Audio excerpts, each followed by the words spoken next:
Olá, tudo bem? Tô aqui hoje gravando formato de aula a live que a gente fez na segunda-feira passada, no dia 1/6, que não ficou salva por algum motivo, ela sumiu. Não ficou salva no Instagram, não ficou salva no meu celular, apesar de eu ter salvado, então X. Como o conteúdo é muito importante, como eu disse pra vocês, eu decidi gravar e postar. Eu vou postar no YouTube, que é YouTube da Requinte Conceito, e também no Instagram da Requinte Conceito, no IGTV, porque ele vai ter mais de 1 minuto, então ele vai automaticamente pro IGTV. Serão 2 IGTVs no Instagram, porque você só pode postar no IGTV agora com 15 minutos. E eu acho que vai dar um pouquinho mais. Então, eu vou acabar dividindo em 2 partes, ok? Então, a nossa live da segunda-feira passada foi sobre etiqueta, ética e empatia. Vocês vão ver que eu vou olhar pra baixo aqui, porque eu tô com as anotações que eu fiz pra live e eu quero seguir, eu quero ir batendo o olho pra não esquecer de passar nada pra vocês, tá? É um formato que eu talvez adote também para as próximas lives, porque a minha ideia, como vocês vão ver ao longo da nossa aula aqui, eu vou falar sobre os 4 pilares da nova etiqueta, né? Que é a etiqueta que eu tô aqui divulgando, que eu quero que vocês entendam, esqueçam aquele negócio de frescura, só regra, não é só isso. É isso e muito mais. Então, é isso que eu venho aqui ensinando pra vocês. Então, as minhas próximas lives serão para trabalhar individualmente os 4 pilares, tá bom? Vamos começar então? Quando você assistir esse vídeo, deixa um comentário pra mim, pode ser no YouTube, deixa um joinha no YouTube, também deixa um comentário pra mim no IGTV, fala de onde você é, fala o que você tá achando pra gente começar a se comunicar, ok? Então vamos lá. Bom, eu comentei, a gente tem que entender que a ética, que a etiqueta é a pequena ética, ou seja, é a ética do dia a dia. Dias atrás, no meu Instagram, nos meus stories do Instagram, eu postei um pedaço de uma apresentação do Leandro Carnal, onde ele comentava sobre a grande ética e a pequena ética. A grande ética é a ética onde a gente cobra, por exemplo, os políticos, né? Ah, você não pode roubar político, isso não é ético. Político, talvez não seja tão ético você aceitar receber o auxílio terno, uma vez que você já tem um salário tão bom. Talvez não seja tão ético, né? A grande ética é o que você cobra também, por exemplo, das empresas, que elas precisam ser sinceras, que elas precisam ser correta com os produtos que elas vendem. Essa é a grande ética. É a ética macro. E existe, como o Karnal mesmo falou, a pequena ética, que é a ética do dia a dia, que é a etiqueta. É a ética onde a etiqueta é a ética do dia a dia, é a ética que baliza as nossas ações. E como ele mesmo disse, ele comenta aqui, aqui ó, que ela vai muito mais além do que as regras, como eu disse. Que você tem que estar quando você começa a invadir o espaço do outro, você perdeu a etiqueta, você saiu do seu espaço. Então, quando você invade o espaço do outro, você está ocupando um espaço que não é seu. E quando a gente, por exemplo, sai de casa, quando a gente está em sociedade, a gente está ocupando um espaço que não é só meu. Eu não estou sozinha. Então, as regras a etiqueta serve para fazer com que a gente consiga conviver harmoniosamente no espaço. Uma outra filósofa que eu, pesquisando na internet, eu achei, ela cita que, por exemplo, cidade vem de civis, que procede da palavra polis, que significa o quê? Polido. Aquilo que é urbano é polido. A etiqueta vem para mediar as relações com os outros. Então, entende? A etiqueta vem para balizar, para organizar, para formar um comportamento e com isso você conseguir conviver bem em harmonia, em sociedade. Civilidade, ela continua, está relacionado ao repertório ético de comportamento e sentimentos, de uma maneira que a sua intimidade não contamine o coletivo. Então, entende? Civilidade está relacionada ao repertório ética, de comportamento e sentimentos. Então, o seu comportamento e o seu sentimento, eles têm que ser éticos, eles têm que estar de acordo para um convívio em sociedade, pra gente ter uma civilidade, a gente conseguir viver numa civilização. Então, de forma que a sua intimidade não contamine o coletivo. Então você não pode, porque você acordou de mau humor, você sair brigando com as pessoas na rua, entendeu?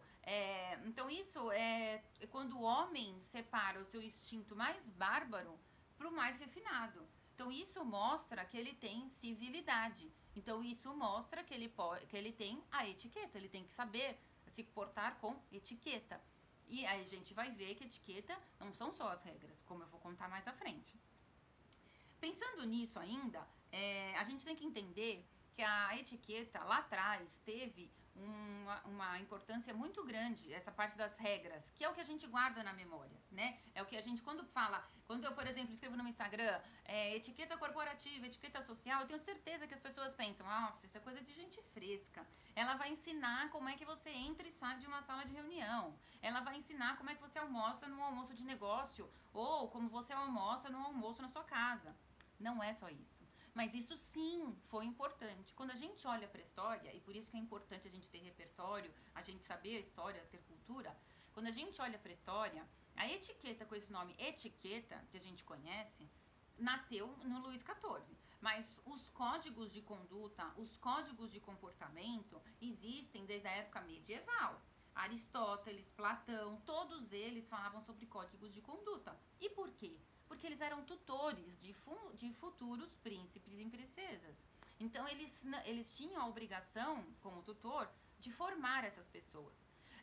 Então, naquele período já, na época medieval, já se escreviam códigos de conduta e de maneira. E isso foi evoluindo. Quando chegou na época do Luís XIV, ele tinha uma necessidade de separar as pessoas, por dois motivos. Primeiro, porque quando Versalhes estava muito grande, tinha mais ou menos 5.000 pessoas morando nele, quando Versalhes era muito grande, ele teve que separar, porque primeiro ele precisava saber quem era nobre e quem não era, por um motivo. Ele precisava receber imposto. Quem era nobre não pagava imposto. E quem não era nobre era obrigado a pagar imposto. Ele já tinha arrochado demais a sociedade de Paris. E não tinha mais como arrochar. Então ele começou a ir caçando, porque ele já estava sabendo que não eram todo mundo que estava lá era nobre. Que tinha o papel comprovando que era de família nobre. Então ele saiu caçando em Versalhes quem era nobre e quem não era, justamente para poder receber os impostos. E além disso, ele tinha uma busca pela perfeição, de transformar a França numa coisa de luxo, numa coisa de requinte, numa referência como moda, como arte, como música, como cultura. Ele conseguiu. Até hoje, a gente, como meu professor de história do curso de etiqueta, o professor Jair Marcarte, ele fala, quando você fala Paris, vou a Paris, você já fala diferente. Isso quem conseguiu foi o Luís XIV, com toda a habilidade que ele teve. Então ele precisava refinar as pessoas, porque, gente, naquela época as pessoas tinham um comportamento muito mais bárbaro do que civil. Então o que ele fez? Junto com o irmão, ele resgatou todos esses códigos de conduta do passado, organizou e institucionalizou. Ou seja, fez virar uma norma, fez virar regra. É quando nasce a etiquette. Ou a pequena ética, a ética do dia a dia. E com isso, por exemplo, a gente aprende, né? A gente entende que, por exemplo, antes não se usava garfo. O garfo trouxe para a Europa com Catarina de Médici, mas depois sumiu. Por quê? Porque, por exemplo, o garfo, uma curiosidade, o garfo quando foi inventado tinha 2 dentes, então ele tinha 3 espaços, certo? Como se fosse o garfo de sobremesa. Só que aí, naquela época, a igreja tinha muita influência e achou que parecia um negócio do diabo, o tridente do diabo. Então eles decidiram por colocar mais um dente e aí ficou com 4 espaços, que é o garfo que a gente come até hoje. E aí isso se perdeu. Quando isso se perdeu, quando o Luís XIV resolve institucionalizar as regras, retoma-se o garfo, porque as pessoas comiam com faca somente e a mão. Então elas pegavam, elas cortavam a carne, passavam aquela carne pra frente, comiam com a mão e ainda palitavam os dentes com a carne. Outra coisa da faca, com a faca, perdão. Outra curiosidade da faca. Por que a faca fica virada com a lâmina, com a serra, pro lado de dentro do prato, pro lado direito? Porque antigamente a faca nasceu como um instrumento de defesa, né? Um instrumento bélico. Ela é um instrumento, uma arma branca. Então, quando ela ficava com a lâmina para fora, quando a pessoa estava comendo lá todo bruto, se alguém viesse mexer com ele, onde eles tinham muito que se defender, ele só enfiava na pessoa e ele conseguia rasgar a pessoa que estava de pé do lado dela, conseguia acertar o pescoço. Então, quando começaram lá atrás, sem o código de regra da etiqueta, a virar a lâmina para dentro, isso mostrava que aquele anfitrião estava em paz, que ele queria uma refeição pacífica com as pessoas que ele tinha convidado. Então foi por isso que é virado para dentro, e até hoje a gente usa virado para dentro. É uma coisa que a gente vai comentar mais pra frente também sobre as regras. O importante de saber o porquê de cada regra. Vou falar já já. Então, continuando. O Luís XIV coloca essas regras, todo mundo tem que seguir, com isso ele começa a separar quem é nome de quem não é. Só que é isso que fica na nossa cabeça, uma futilidade, uma regra. Mas como o próprio Leandro Carnal diz, achar que etiqueta é somente onde colocar o prato, onde colocar a taça, como comer com a faca, isso é coisa de classe média emergente, fato. Por quê? Porque a etiqueta não é só isso. A etiqueta é muito mais do que isso. E conforme a civilização vai evoluindo, vai avançando, e a gente chega até os dias de hoje com uma civilização muito mais evoluída, alguns mais, outros menos, mas estamos todos no mesmo barco de evolução, né? Alguns vão mais rápido, outros mais devagar, esperemos que todos sejam evoluídos. Quando a gente vai, né? Quando a gente chega agora nesse século, né? Nos anos 2000, 2020, 2010, há uma retomada da etiqueta. Porque lá nos anos 60 e 70, que são anos de rebeldia, anos disruptivos, eles não querem saber de regra, eles não querem nada do passado, tudo isso se perde. De propósito, porque eles não querem.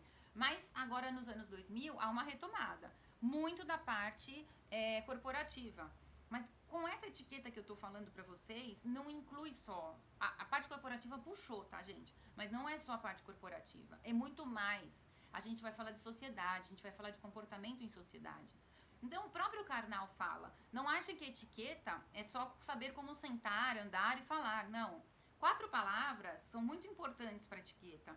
Uma é por favor, a outra é obrigado, a outra é com licença e a última é me desculpe. O por favor e o obrigado a definição de uso delas é a mesma, porque assim, ninguém é obrigado a dar nada para você. Então você tem que pedir por favor. Saia do seu centro, saia do centro que você é o centro do mundo, que todo mundo precisa de serviço. Não existe. Isso aconteceu lá no Luís XIV. Isso não existe mais. Então você tem que, por educação, pedir por favor para qualquer coisa e para qualquer pessoa. Ninguém é obrigado a te servir. Assim é o mesmo raciocínio pro obrigado. Também ninguém é obrigado a te servir. Então você tem que sim falar obrigado. Você tem que sim agradecer alguma coisa que alguém faz para você. O com licença, como o próprio Leandro Carnal diz, e eu achei muito legal, eu vou repetir porque é muito legal, você não é o Papa, ninguém é obrigado a sair da sua frente para você passar, você não é Jesus Cristo, então você tem que pedir licença para passar, você é uma pessoa igual a outra, somos todos iguais, estamos todos juntos. E quando eu quero me movimentar, eu estou atrapalhando uma outra pessoa, eu estou passando no espaço dela, então eu tenho que pedir licença. E o me desculpe, que é o fino das 4 palavras, porque só consegue pedir desculpa quem tem conhecimento de que errou. Quem tem coragem de ser frágil e falar, me desculpe, eu errei, eu vou melhorar. Eu vou usar isso como uma oportunidade de crescer. E eu vou melhorar. Então, isso que o Karnal fala, essas 4 palavras, por favor, obrigado, com licença e me desculpe. Com isso a gente encerra a primeira parte da nossa aula. Vamos para a segunda parte. Então, como eu disse, né, a gente tem que viver em sociedade. E a etiqueta lá atrás, que é essa etiqueta que a gente tem na cabeça, putz, vou falar de etiqueta, que coisa fútil, que coisa boba. A etiqueta lá atrás, ela se faz necessária com as regras para ajudar a civilizar o homem. Hoje, na sociedade atual que a gente vive, o homem já está mais civilizado, né? Então a gente tem que entender que a etiqueta não são só mais as regras. Como o Leandro Carnal diz na apresentação dele, que eu coloquei um pedacinho, né, no meu stories, alguns stories atrás, a etiqueta ela serve pra gente balizar o convívio em sociedade. Pra gente saber que a partir do momento que eu saio da minha casa, que eu saio do isolamento, eu tenho que conviver bem em sociedade. E para isso, eu tenho que saber regras, eu tenho que saber condutas, eu tenho que saber como me comportar. Então, ele cita 4 palavras que ele acha são as palavrinhas mágicas. A Patrícia Junqueira, minha professora, também fala disso, que são palavrinhas mágicas. Ele cita 4 delas e eu acho que faz todo sentido. O por favor, o obrigado, o com licença e o me desculpe. Então, a gente precisa entender que a etiqueta atualmente não tem como só ser a etiqueta baseada em regras, porque a gente não é formado só por regras. O refinamento que a regra trazia se fez necessário só regras lá atrás, na época do Luís XIV, onde as pessoas eram meio bárbaras ainda e estavam polindo os seus modos, o seu jeito de falar, o seu jeito de pensar. Hoje, a gente já tem uma evolução disso na sociedade. Ainda precisamos melhorar, né? Muitas pessoas. Mas estamos em busca disso. Estamos buscando melhorar. Então, temos que entender que o ser humano não resolve só passar um monte de regra. E por isso, essa etiqueta que eu falo, que eu quero divulgar para vocês, que eu quero que vocês entendam, que é a etiqueta baseada em 4 pilares. Um é a regra, porque ela se faz necessária. Por que a regra se faz necessária? Porque a regra é como se fosse o leito de um rio. É onde o rio corre, é onde vai te falar, vai por aqui. Então você precisa ter a regra. A regra te dá o balizamento, te dá o caminho. E você precisa saber, como eu expliquei, por exemplo, da faca, a história da faca. Por que a faca fica virada com a lâmina para dentro? Porque quando ela ficava para fora, ela é usada como material, uma arma branca. Quando você vira a lâmina para dentro, você passa a informação para o seu convidado de que você está em paz. Isso lá atrás.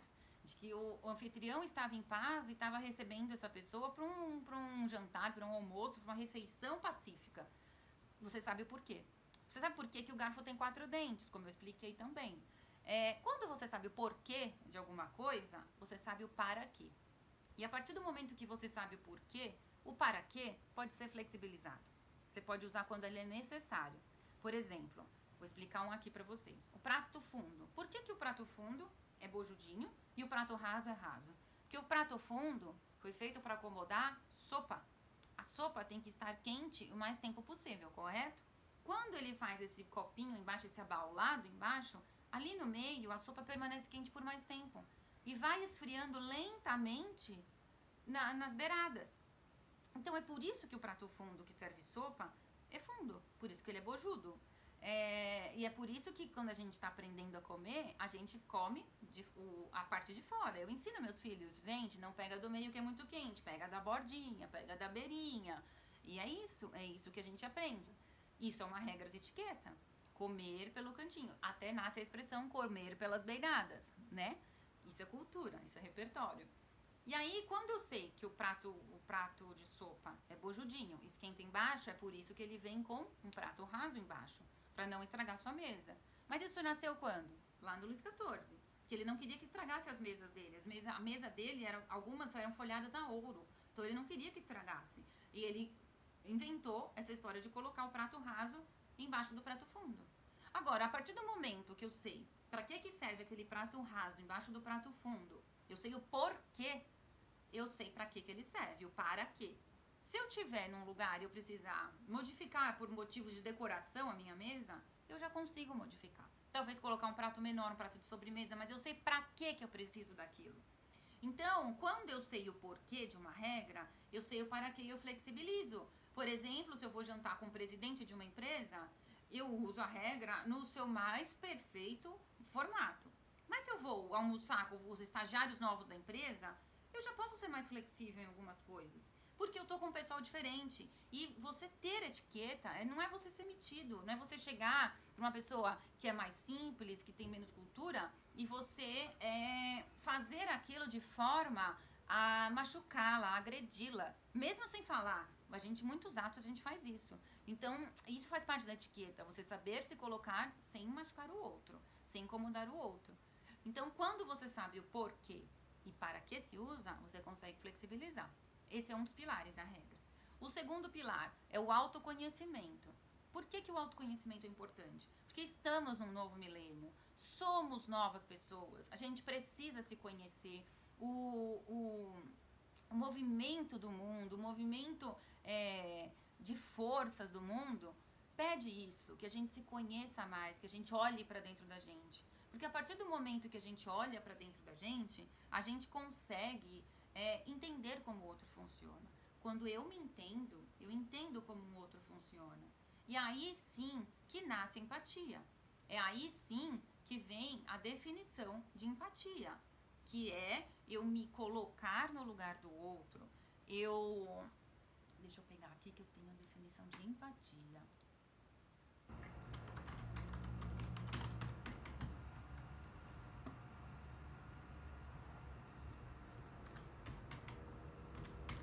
É eu me colocar no lugar do outro. Quando eu me coloco no lugar do outro,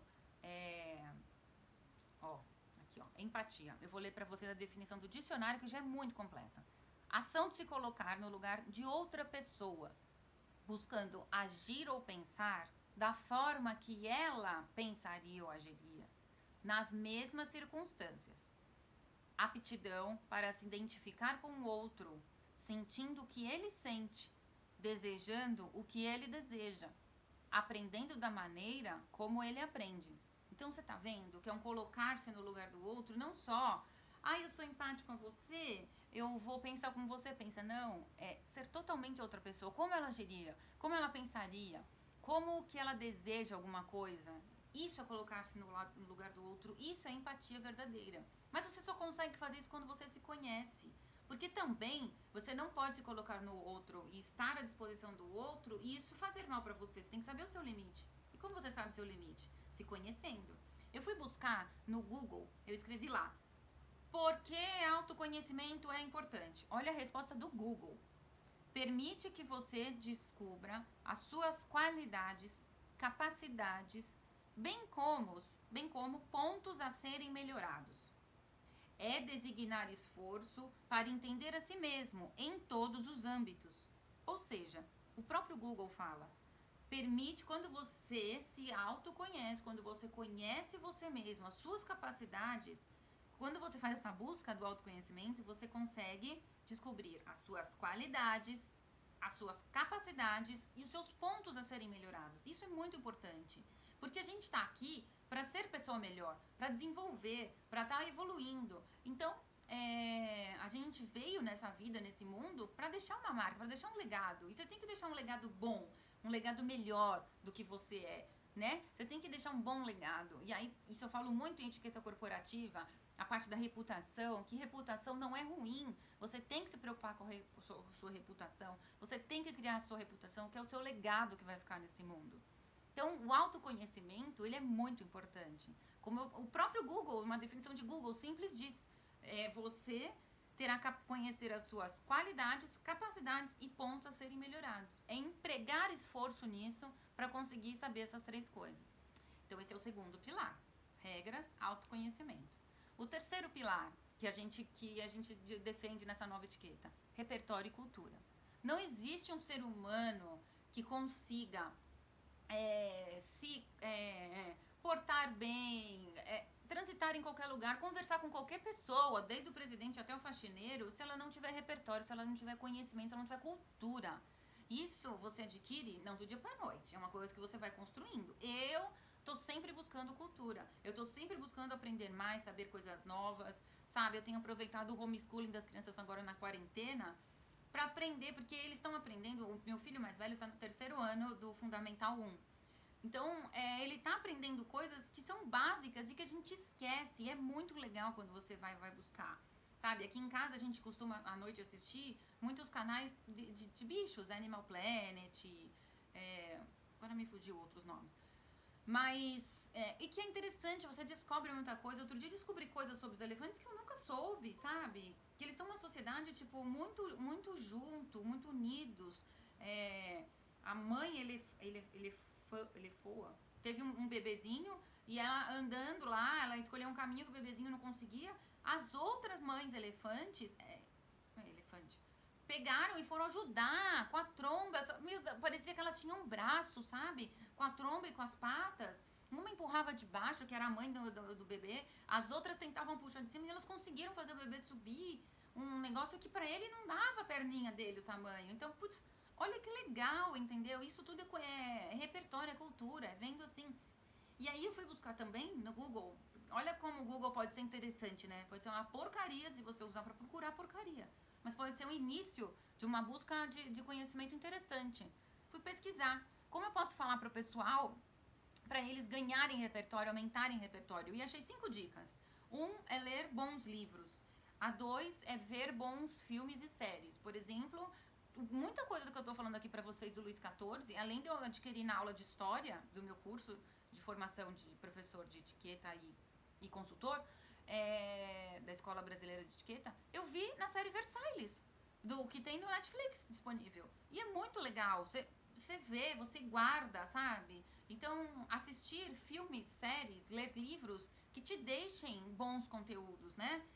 Claro que tem hora que você quer ler uma bobeira, você quer ver uma bobeira e tudo bem, né? Esse é um momento de relaxamento, mas não fazer disso uma rotina. Outro jeito é discussões enriquecedoras. Então, quando você, por exemplo, vai num happy hour com seus amigos, tem um momento de descontração, mas tem também você bater um papo sobre o que está acontecendo, qual a visão dele sobre isso, né? E discutindo as situações do dia a dia, isso gera repertório para você. Isso faz você saber de coisas que você pode usar numa conversa. E ser curioso era outra dica. Fato, entendeu? Esse negócio, por exemplo, dos elefantes, eu aprendi porque eu sou curiosa. Porque quando meu marido botou lá, eu falei, ai, que saco, negócio de bicho de novo, né? E aí começou, e eu parei e fiquei olhando. Falei, olha que interessante. A gente não pode reclamar antes de absorver aquele conteúdo. E por último, fugir do óbvio. Porque quando você sabe de assuntos, a primeira coisa que todo mundo tem que ter na cabeça é que não tem que falar em qualquer roda de conversa, numa conversa de elevador, uma conversa de happy hour, jantar, qualquer tipo que seja. Não se fala de política, de futebol, de religião. Cada um tem o seu, cada um tem o seu ponto de vista e você não vai chegar em lugar nenhum. E fica um papo chato, porque tem uma hora que começa a ficar estressante, começa a ficar briguento. Então não fale. E quando você sabe de assuntos não óbvios, como por exemplo esse da faca que eu contei hoje, se você guardar isso, você tá vai no almoço de negócio, tem uma hora que dá aquele silêncio e fala, gente, sabe por que a faca tá virada assim? E você conta do garfo, e aí se você for atrás e tiver um prato de sopa e você contar do prato de sopa, poxa, você se tornou uma pessoa interessante, você falou de assuntos não óbvios, você quebrou o gelo numa conversa de negócio, você quebrou o gelo até numa paquera para conversar com uma pessoa. Então, quer dizer, olha o quanto isso é bom, olha o quanto ter repertório é bom. E é o terceiro pilar da nova etiqueta. O último pilar da nova etiqueta, da etiqueta que eu quero que vocês entendam que tem que ser hoje, não são só as regras, é o estilo de vida. Isso pode soar, quando você fala, né, estilo de vida, lifestyle, meio metido, né, tipo, nossa, chegou a frescurite da etiqueta. Não, não é. Não olhe por esse lado. Olhe por outro lado, porque a primeira vez que eu ouvi eu pensei, isso é meio frescurite, né? Mas depois eu fui remoer os meus pensamentos e cheguei à conclusão. Não é. Porque a partir do momento que você sabe as regras e as usa, né? No seu dia a dia, sabe as regras e as usa. Você tem repertório e tem cultura.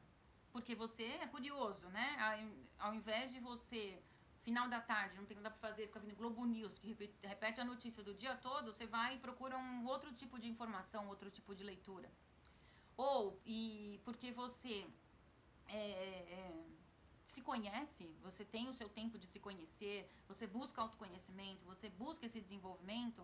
Quando você tem esses 3 itens aplicados na sua vida, a sua vida muda, a sua postura de vida muda e, logicamente, você muda o seu estilo de vida. É natural, isso vai brotar de dentro de você. Então, vai sair, vai ser você. Então, é isso que, gente, que eu queria falar pra vocês. Era essa informação que eu queria passar pra vocês sobre a nova etiqueta, a ética, a empatia. E é isso que eu vou continuar batendo e explicando pra vocês, para que vocês possam entender e acreditar no que eu tô falando, nessa nova etiqueta. E venham comigo, vamos junto nessa nova etiqueta. Vamos ser cidadãos melhores, vamos ser pessoas melhores e deixar uma marca, um legado nesse mundo. Ainda que seu legado seja para sua família de casa, amigos, interessa, é o seu legado, que ele seja, sensacional, que todo mundo lembre e fala, putz, a Tatiana fazia isso, a Maricota fazia isso, entendeu? Contem comigo, vamos juntos nessa jornada, beleza? Tá aqui a gravação, eu ia fazer ontem, não deu tempo, mas eu fiz hoje, tá feito. Eu espero que vocês assistam, deixem um comentário, um joinha, olha, gente, quase meu youtuber, um joinha aqui no YouTube, e aí vamos em frente, que agora eu vou falar sobre os 4 pilares nas próximas aulas. Até mais, até a próxima.